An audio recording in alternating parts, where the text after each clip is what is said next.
Now, I got into this line of work not because I had a lot of interesting photos or stories of my contact with extraterrestrial intelligence or even a UFO sighting. I can't remember at any time in my entire life that I've seen something that I thought, oh, that might be, from another planet. It just hasn't happened. But I got into this because of the things I started hearing other people say, and I just felt it was vitally important that the rest of the public hear those things. And my first introduction to this was really by way of Rick Nelson, founder and executive director of the Paranormal Research Forum.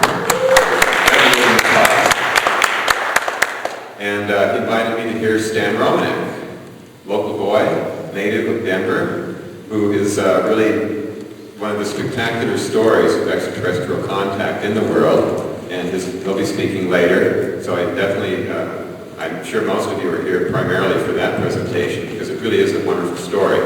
And after I heard this story, I thought, this is spectacular. This is really important. Everybody should know about this. And at that time, in the first meeting, it was just more of a private gathering. It was at the PRF meeting. And then about, I think 9 months later, in this very room, he did a public presentation where the media were invited. And I invited some of them because I had done a previous ballot initiative and had some contacts. And I would tell them, I said, now, don't spread this around. But there's going to be a guy that's showing a video of what appears to be an extraterrestrial being peeping inside his window. You got to come. But they really didn't, not in any significant way. I think there might have been a couple of people there, and he did get a little bit of media coverage at the time. But for the most part, they didn't pay attention. I thought, what's that all about? How could that happen?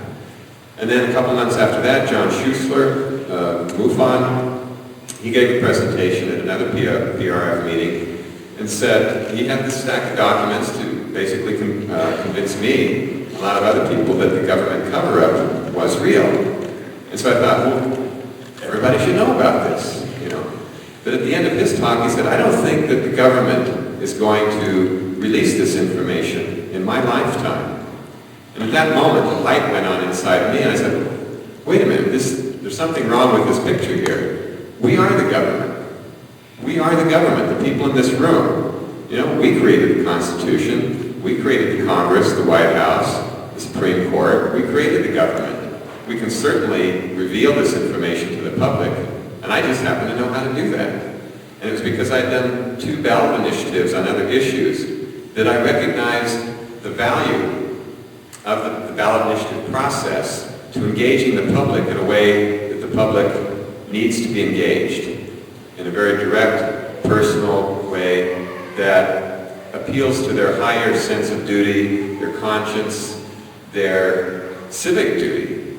And so, by the time I got home from John Schuessler's talk, that was about within 20 minutes, I pretty much figured out a concept for this ballot initiative. Now, how many of you, is there anybody here that does not know about the ballot initiative to create an Extraterrestrial Affairs Commission that started last year? Okay, handful, maybe 5, 10. All right.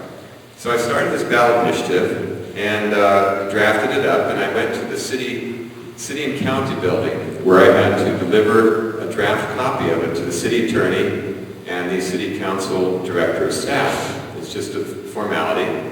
And it's an informal meeting, though, in the sense that it's usually just, the ballot initiative proponent and those 2 people sitting, looking over the initiative, and usually it's just routine for them to send questions in advance so that you're prepared and the whole thing goes quickly and all that.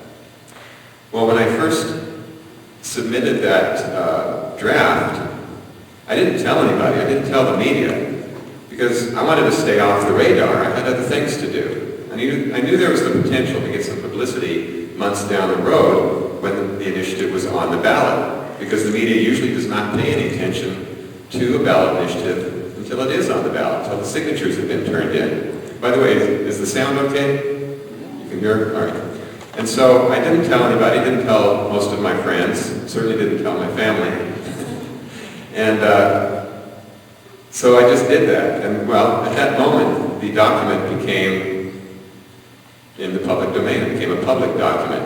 And one of the Rocky Mountain News reporters, Daniel Chacon, from the late Rocky Mountain News, that was his beat, find out what's going on in City Hall. So he took note of that and wrote a small article, and then he called me up, and when he did, I thought, uh-oh.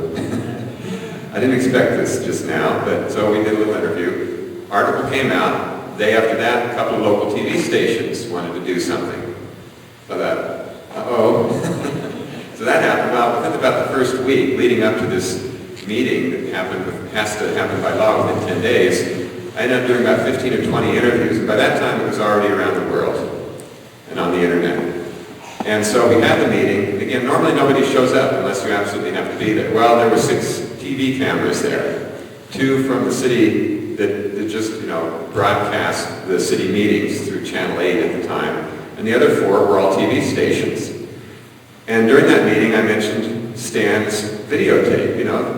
The city attorney was asking me, okay, Mr. Peckman, now, you are serious about this, right? I said, yeah, I'm proposing this law to be passed.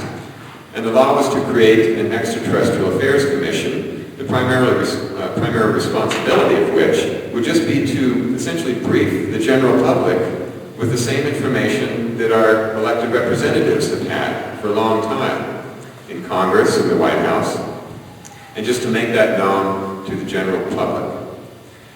And they said, well, so what convinces you that this is even a reality? And I told them about Stan's evidence, and I mentioned this video that, I don't know if you're going to see the video here today or not, but anyway, he has the video. And he showed it in January, so he's going to show that video. And so I mentioned that. Well, that's the thing that the media picked up on. And of course, all across the world were these headlines and things on the internet and news,